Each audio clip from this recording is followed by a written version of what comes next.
Now at 9, Phase 1 begins for a farm-to-school project in Pittsburgh. We'll head over there to check it out. Plus, there's still no deal to avoid a shutdown on the railroads in just a couple of weeks and right before a busy holiday season. I'm Lauren Blanchard in Washington. The latest on the negotiations and what the White House has to say. The 4 states' most watched news starts now. Thank you for joining us tonight. I'm Jordan Albee. 2 Pittsburgh farms are joining together to bring fresher produce to southeast Kansas. KOAM's Jalen Banks has more.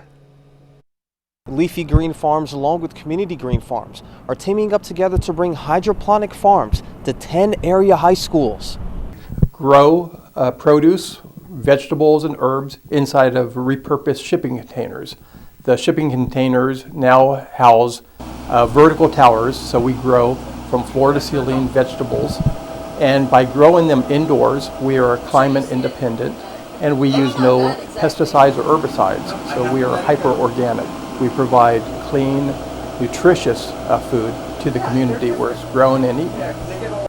In a joint statement between the two, they said, "We hope that by working through the schools, we can help achieve our goal of moving the nutritional needle and fulfill the objective that access to quality food should not be dictated by income levels." In southeast Kansas, we found that the food travels approximately about 1,500 miles from where it's harvested to your plate. That's too far. You're having nutritional degradation with the food traveling that far. To show the benefits that vertical farms have, they set one up at Pittsburgh High School, where the school is now able to get fresh produce weekly on site. And Forby says that over the course of the year, each vertical farm can grow up to 2 acres of produce. In Pittsburgh, Jalen Banks, KOAM News. The 10 area high schools and located farms are going to be announced at the end of the year. Meteorologist Doug Katie joining us now. First, look at the forecast. Nice 50-ish degree weather today, Doug. Yeah, we actually hit 60, dude. So, yeah, it was a really nice day for us today. Plenty of sunshine across the region. Started out at 33, normal highs 56, so a couple notches above where we should be for this time of the year. And we're backing down. We're sitting kind of mid-40s across the board right now, but it's not going to be near as chilly tonight compared to what we have seen over the past couple nights. Still clear skies, tracking our next storm system, and this is going to change our weather up as we head through the entire holiday weekend. As we go through tonight, we're going to be clear for the next several hours. Clouds will start to increase late, and then cloudy skies, mostly cloudy skies by 10 a.m. Overnight low of only 38 degrees. We have rain chances from Wednesday night until Saturday night. We're going to break that down for you coming up here in just a bit. Doug, thank you. As always, a head-on crash claims the life of a southeast Kansas man. Authorities responded to reports last night of a serious crash along Highway 400 on the Cherokee-Crawford County, Kansas lines. They say 33-year-old Dakota Jones of Weir was driving east where he hit another car head-on. He died at the scene. The driver of the other car, 33-year-old Kenneth Messer, suffered serious injuries. Customers of Spire Natural Gas in Southwest Missouri, heads up, you have to pay more.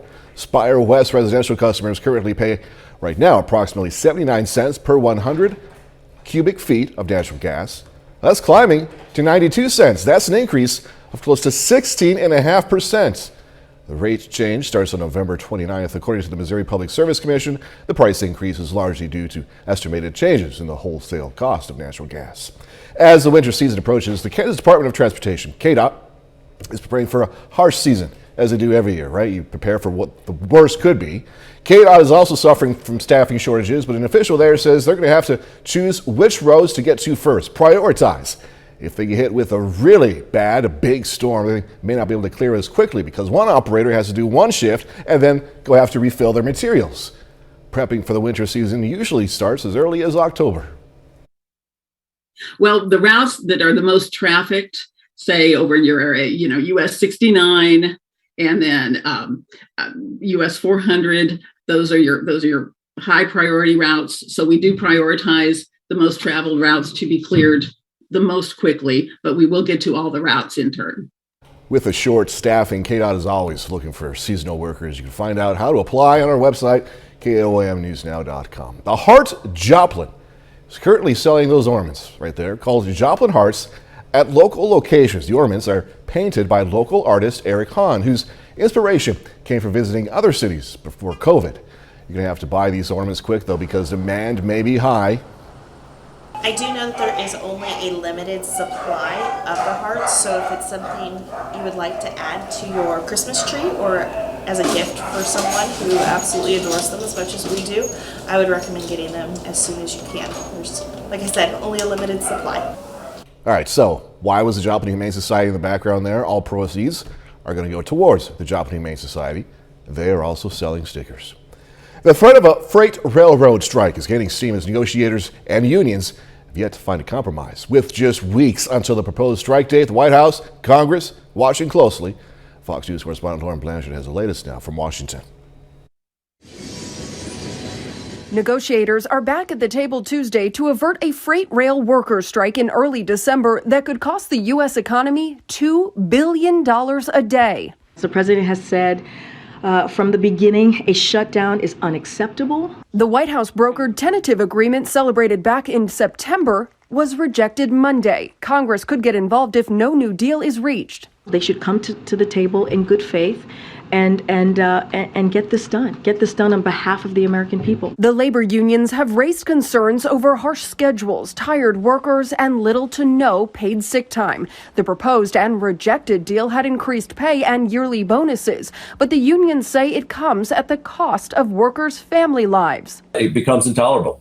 You don't have the family time. You don't have the time to get adequate rest, mental rest from being on the road. If one union decides to strike in December, all 12 rail labor unions will join. American rail freight will grind to a stop, impacting commuters, food for consumers and farmers, fuel, auto dealers, retailers, and chemicals. It's something totally different when you think about the number of products that go on rail, including liquid natural gas and things like chlorine that help with all of our water supplies. This is a national security issue, not just a Christmas gift issue.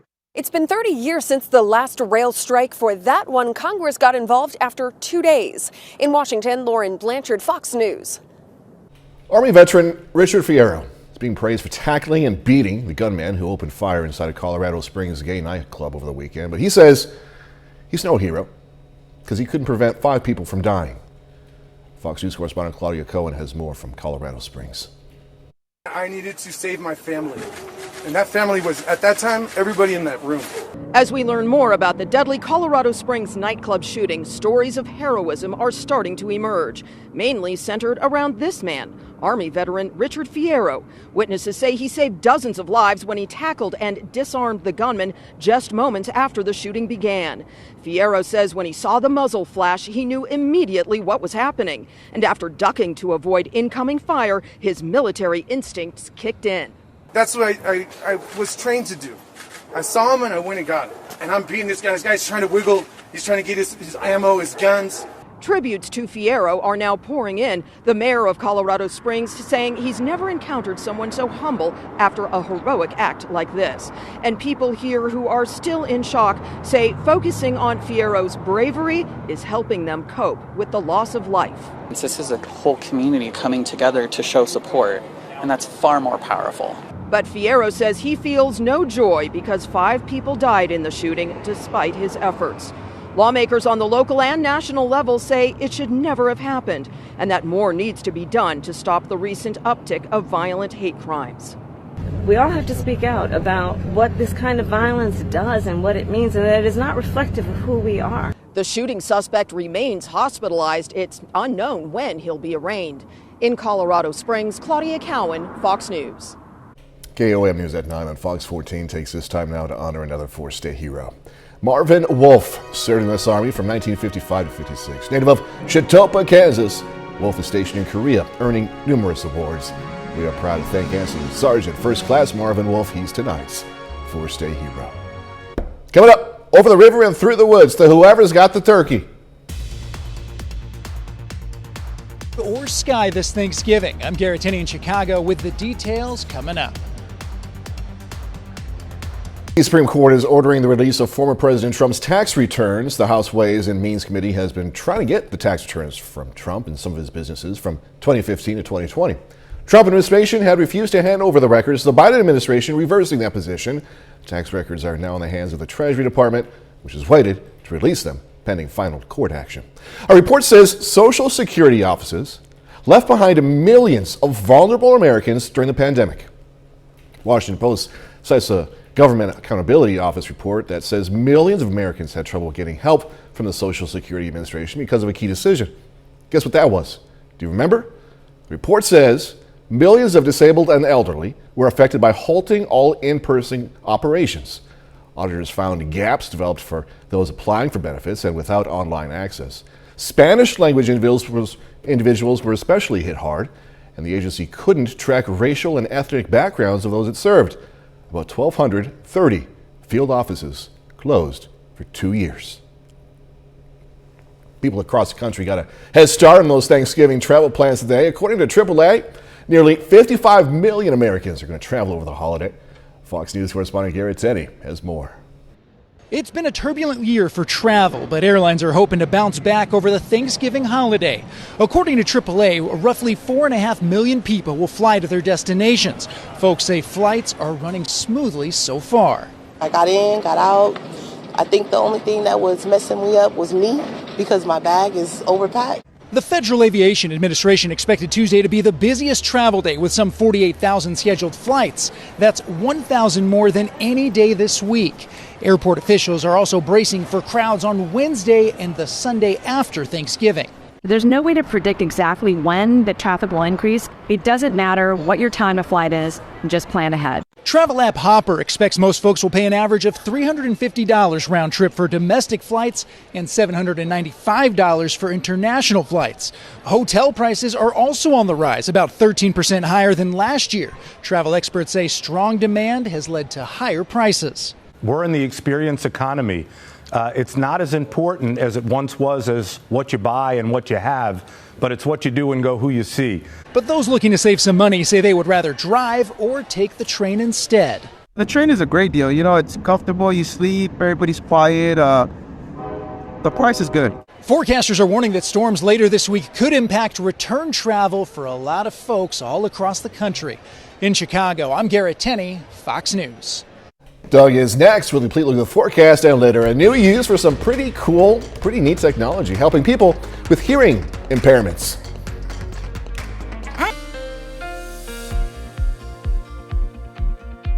Well, it definitely turned out to be a nice Tuesday for us today. We've had a nice little stretch of sunshine for 4 days now, but it's going to start to cloud up across the region. Nice shot, Indigo Sky Casino and Resort Indigo, just outside of Seneca, Missouri. But at least temps, pretty good. Look at our temperatures this afternoon on the Kansas side. Lower 60s in Missouri, upper 50s to near 60 degrees for afternoon highs. Of course, we're backing down. It's not bad. Lamar 42. We have 48 in Neosho, Pineville 45. Grand Lake 44, we have Seneca 45, we have Columbus 45, 44, and Chanute. These temperatures will only back down upper 30s for us tonight. All right, still clear skies, 7th and Rangeline sitting at 46. South winds are light, humidity is at about 57%. As we go through the rest of the overnight hours, clear skies the next few hours, then clouds will start to thicken late tonight, overnight low down to about 34 degrees. You can still see clear skies out there right now. And look at the clouds thickening up. Panhandles of Oklahoma and Texas back through parts of New Mexico. So this is the beginnings of the next storm system. Main wave is still out across the Pacific Northwest, and it's going to dive down into New Mexico, and it splits from the jet stream. The jet stream's way up here. So we call this a cutoff low. It's cut off from the jet stream. What that means is it moves very slowly. It doesn't have anything to shove it along. So it's slowly going to meander and kind of head toward us. And it's really not even going to pass by until Saturday night and into Sunday. So that's going to give us a prolonged period of clouds and at least chances for showers. Let's go through time tonight. Look at the clouds thicken after midnight. Here's 6 a.m., upper 30s. Mostly cloudy through the morning hours. We still warm into the mid 50s. As we get into the afternoon, spotty showers start popping up. So this is tomorrow evening. We're still into the upper 50s. Tomorrow evening, spotty showers across the region. So here's midnight tomorrow night. As we go into Thursday morning, more persistent rain, especially along and south of I-44. through the morning on Thanksgiving, the heavier rain pulls east. We're going to have spotty showers on Thanksgiving. It's not going to be raining all day. It's just going to be hit and miss showers. As we get into the evening hours on Thanksgiving, then head into Black Friday, most of the rain presses to our south. The problem is it heads back north late Friday. All right, 7 a.m., 39, 54 by noon, back into 54 by 5, high temp, right around 58 degrees. And look at how these rain chances, they're low tomorrow, then they spike up as we go into Thursday, and they actually last all the way into the weekend as well. 58 tomorrow, 53 on Thanksgiving, 50 on Friday, 45, chilly on Saturday. Sunshine returns on Sunday. So in our second half hour, we're going to look at the second part of this storm system and kind of break down Black Friday and Saturday for you. He looks kind of nervous there, Doug. He does. Jumping up. But I mean, if he's still here on Tuesday, he's probably going to make it. We'll see in a little bit. Thanks so much, man. Coming up, adaptive technology. It's something you have to see to believe. New AI glasses helping people who are deaf or hearing impaired. I'm Jackie Ibanez. I'll show you how it works all straight ahead. Butterball's CEO says he hasn't seen data suggesting people are switching over to chicken for Thanksgiving. And he says his company, which makes popular Butterball turkeys, has plenty to purchase. Jay Jandrain says Butterball has shipped more turkey product this year than last year. Turkey prices overall have risen about 23% this year compared to last year. Catch 22 there, right? Despite that, 85% of people who responded to a Butterball survey says they're celebrating the holiday, indeed, with turkey. It looks good, too. Subtitles have increasingly become popular for many viewers across the U.S., but new technology is hoping to use this function in real life to help people with hearing impairments. Fox correspondent Jackie Ibanez has these details.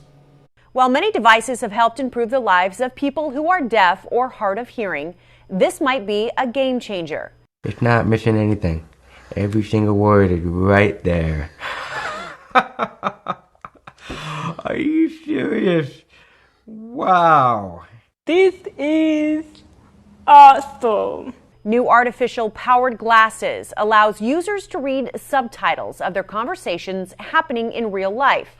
When someone near you is wearing them, whatever you say will be transcribed and displayed on the lenses. The new technology is called X-ray glass. Imagine Alexa for your eyes. But the difference is that the information that it's retrieving, the questions that you're asking of the data are your own conversations. The augmented reality glasses are paired with a smartphone app that can translate 9 different languages, with more coming soon. It can also rewind a conversation to let users read it again. While the glasses were created for those with hearing impairments in mind, the company hopes it will have a broader appeal. That will work in all kinds of life.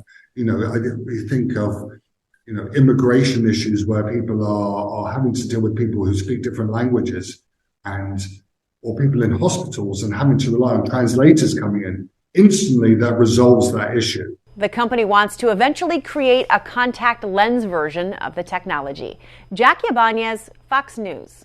Cheetos reminding us there are things in life we absolutely do not need, but they look so cool. No, I'm not talking about hot dogs. More on this next. So the holidays, you see more car commercials, right? More fridge commercials, more washing machine commercials. Then I submit this to you. A new appliance, yes, I said appliance, is hitting the market for fans of Cheetos looking to enhance any food. The company releasing a blender-like device on Amazon to crush Cheetos into cheese dust. The dust, also known as chettle, can be used on anything from turkey legs to hot dogs. The Cheetos duster is in limited supply, though, going for $19.99. So when the script says the company released a blender-like device, no. It's a blender. Okay, let's be honest. It's a blender, and all you can do is put some Cheetos in a NutriBullet, call it good, and you got yourself some same stuff that I'm reading about tonight. But hopefully I provided some inspiration for Thanksgiving if you really like Cheetos, right? 30 more minutes, news, weather, and sports. Coming your way. Going to learn how the city of Miami is practicing for fake mass shooting drills. They did that tonight. Plus, how some area kiddos changed their bus rides to school to bike rides. Rescue workers racing to reach more people still buried in rubble a day after an earthquake struck Indonesia, killing more than 250 people. Many of the victims are believed to be children trapped inside their schools. The 5.6 magnitude quake damaged thousands of buildings in the West Java province. Seismologists reported dozens of aftershocks. A helicopter pilot and a meteorologist who worked for North Carolina television station WBTV died in the crash of the station's helicopter next to an interstate highway in the Charlotte area today. The men were identified as meteorologist Jason Myers and pilot Chip Tagg. No ground vehicles were involved in that crash, and obviously that's the wrong video. We apologize. It may have looked real, but it was only a drill as Miami, Oklahoma law enforcement and others practiced how they would respond to a large-scale mass violence incident. KOAM Sagoon Bamadeli watched the training scenario today, and Sagoon has more.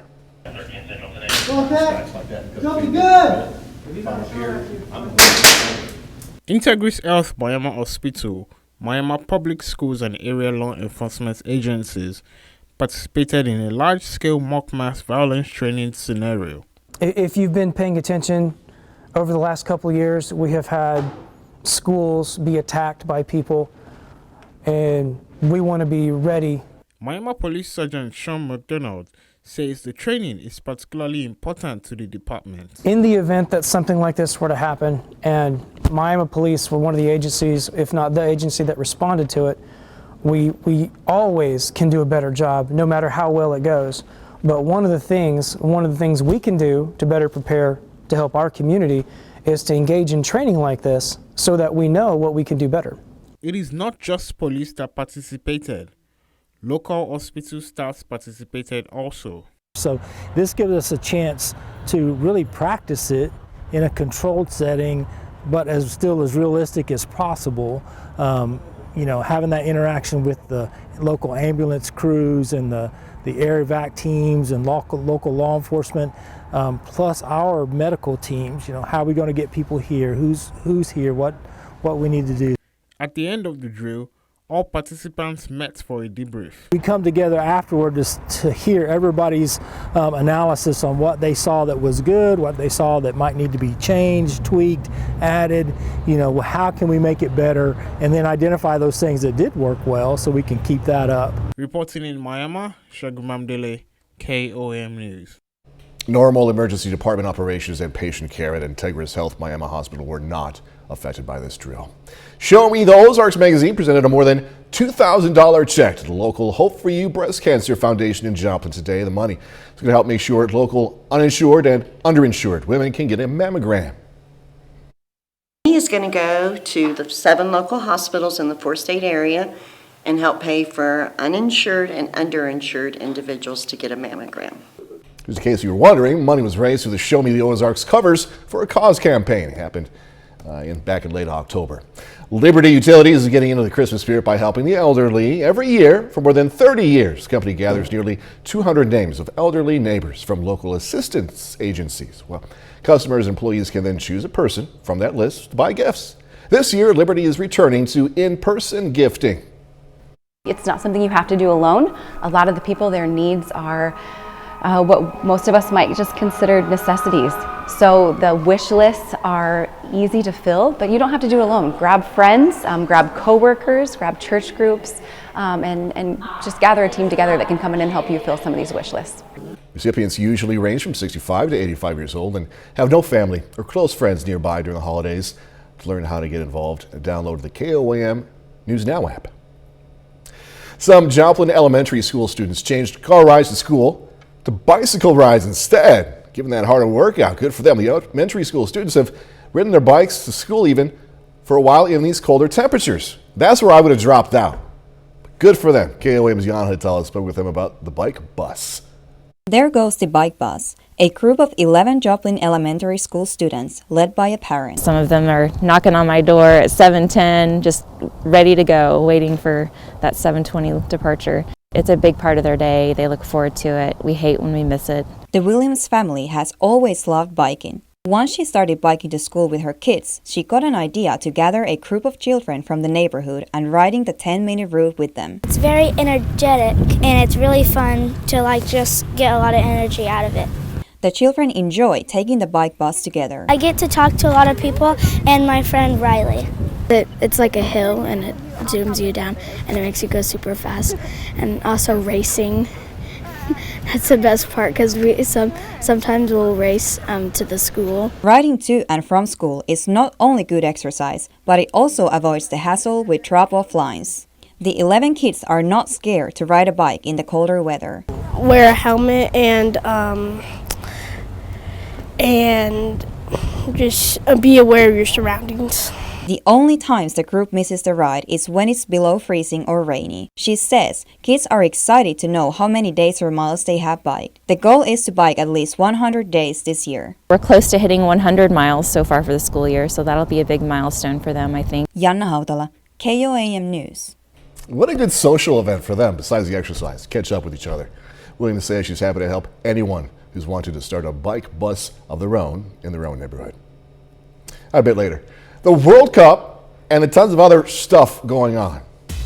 Plenty of politics on and off the field at the World Cup as the Pentagon warns of a possible threat from Iran. In Doha, Qatar, I'm Alex Hogan. I'll have more on this story coming up.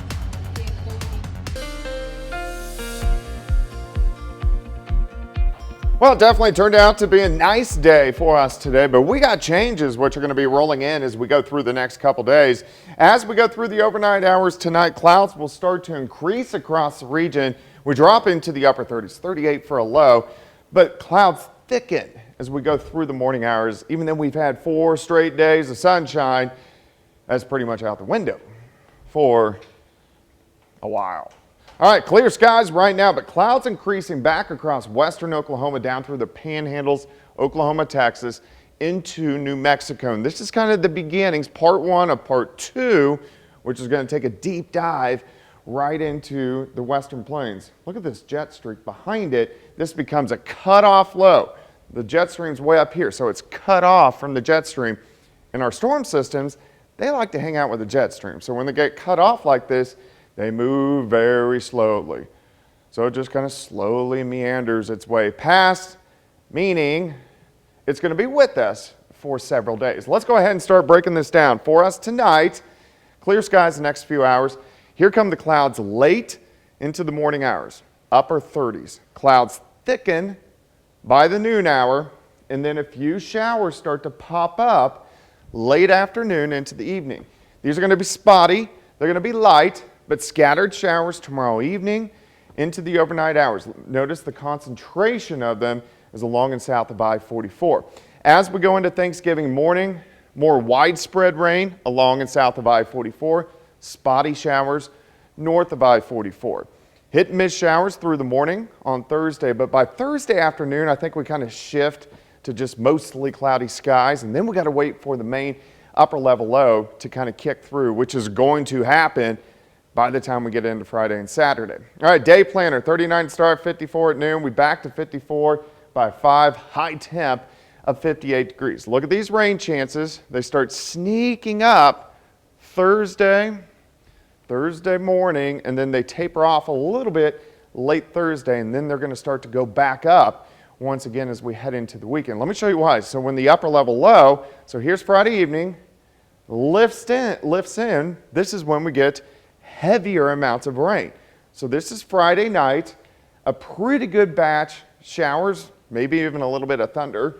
Saturday morning, and then if we can get this system out of here mid-afternoon, I think the rain will start to cut off. I know there's some football this weekend. I'm not sure exactly what time, but most of this rain hopefully out of here by late afternoon into Saturday evening. But we could get some pretty good rainfall amounts. So with the first chunk, just through Thanksgiving, it's not much, maybe a quarter of an inch. It's the second chunk, late Friday into Saturday, that gives us some good rainfall amounts, 1, maybe even 2 inches along and south of I-44.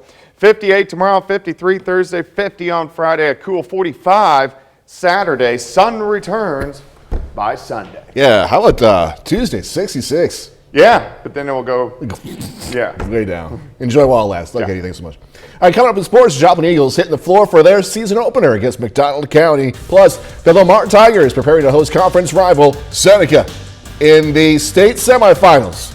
Jacob Leonard has that and more next.